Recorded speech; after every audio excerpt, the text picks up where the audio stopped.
En Zambie, le décompte des votes a commencé dans la plupart des bureaux de vote après un important taux de participation. De longues files s'étaient formées bien avant le début des votes à 6 heures.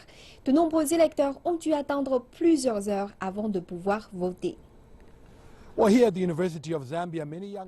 l'université de Zambie, beaucoup de jeunes votent pour la première fois. Au-delà de l'excitation et de l'anxiété, il y a la décision cruciale de savoir pour qui voter.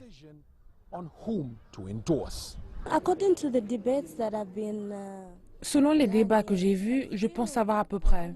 Je peux faire un bon choix, en particulier pour la partie de développement économique, qui est la partie la plus influente.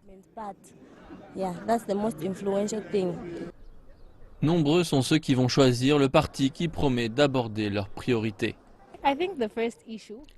Je pense que le premier sujet est le secteur de l'éducation. J'ai bien fait attention à cela car à ce stade de mon existence, c'est ce qui me préoccupe le plus.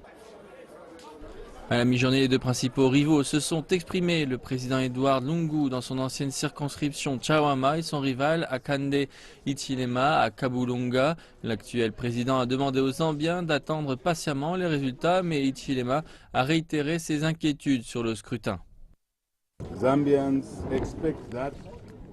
Les Zambiens veulent des élections libres, équitables et crédibles. Ici, nous avons vu un officiel de la commission électorale qui est un cadre du PF et cela n'est pas acceptable. Nous allons nous plaindre tout de suite à la commission électorale.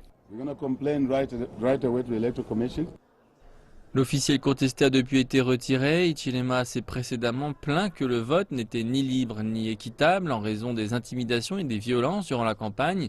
Les résultats seront annoncés depuis le Centre national des résultats à Lusaka.